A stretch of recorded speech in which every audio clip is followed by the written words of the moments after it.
Just to say that the GEO Group, which is the second biggest private prison company, they're not stupid. And they've kind of maybe seen the writing on the wall in terms of the private prison business model. They've gone into the electronic bracelet business.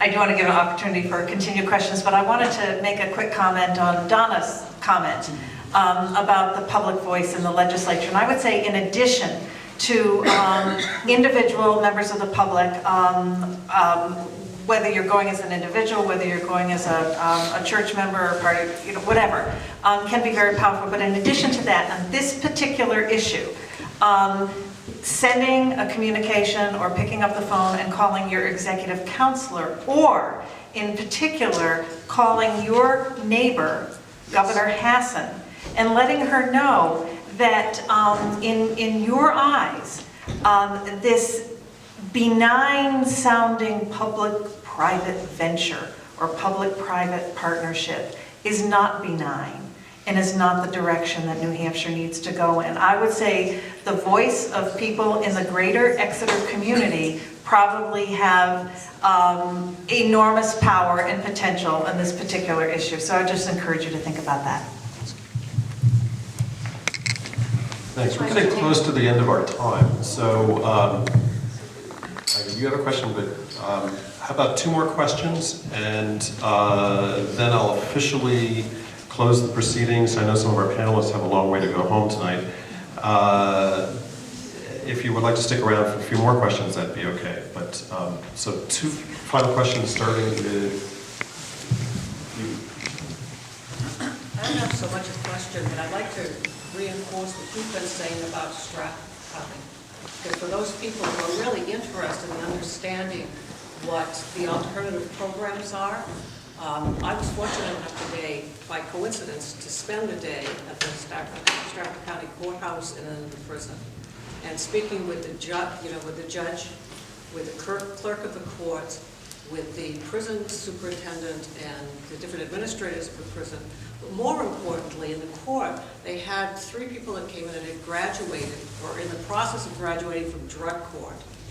And then in the prison, we spoke with 4 of the inmates who are in this program, and I'm afraid I can't remember what the acronym TP stands for, but it's this very intensive program that people in the prison go through. And their stories about, and these are people that are, all the stuff you were talking about, they're there because of drug addiction or alcohol problems. And so those are the people, and to hear their stories of how they got into this situation and what these alternative programs, how they were structured to work for them, and the kind of supports, it was a real eye-opener and very inspirational, actually, to hear their stories, to hear the stories of people who are actually in prison now and still have quite a while to serve out on their sentences, but because they're in this TP program, they feel, I mean, a man who's there, he said, for the first time in my life, I feel free, and I still have a long time to serve on my sentence.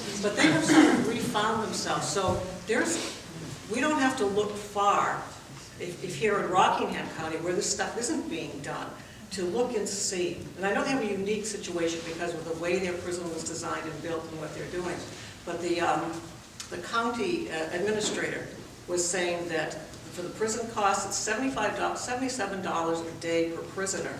And that's low in this state. But the cost per day for these alternatives is $7.81. So it doesn't take much, and the people, and they have enough data now, and unfortunately it's not getting reported out in a timely way, but there's data now that really shows that how the people that have gone through these programs, the recidivism has dropped dramatically. So it's a smart way to do it, unless I was sold a bill of goods today. But we don't have to look that far away for models of what would work. Thank you. Okay, one more. Yes, I just had one question.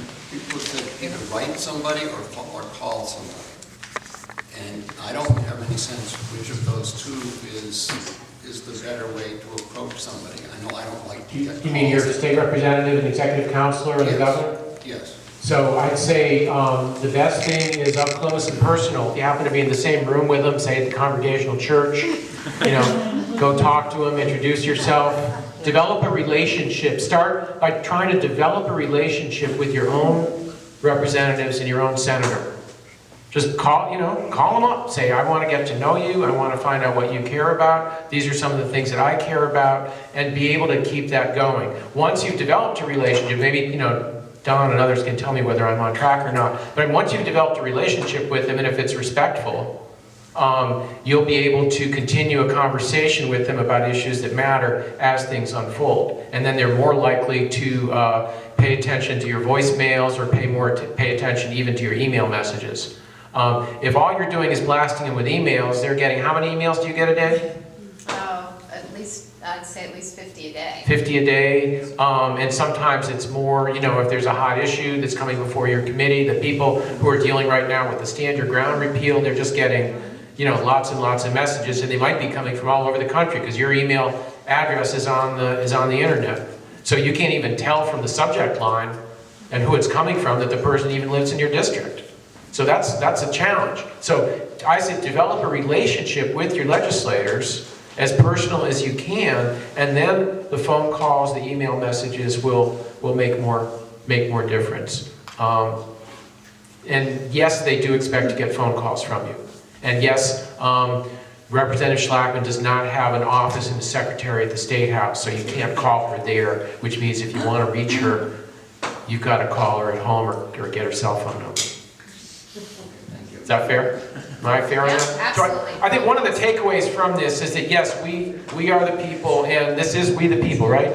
So we are the people, and we do live in a remarkably small d democratic state, and our voices really do matter. And so for me, the takeaway from this meeting is there are so many problems with privatization, whether we're talking about full-scale privatization, whether we're talking about public-private partnership.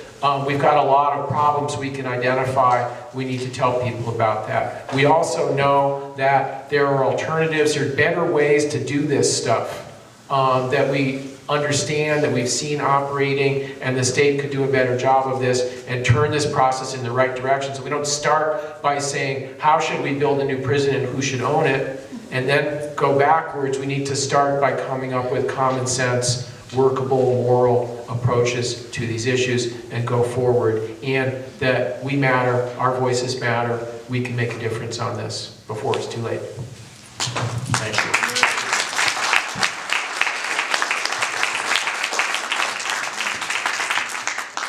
Thank you, Arnie, and Jason, and Gail. It was great for you to be here, and thank you all for coming. This has been a great session.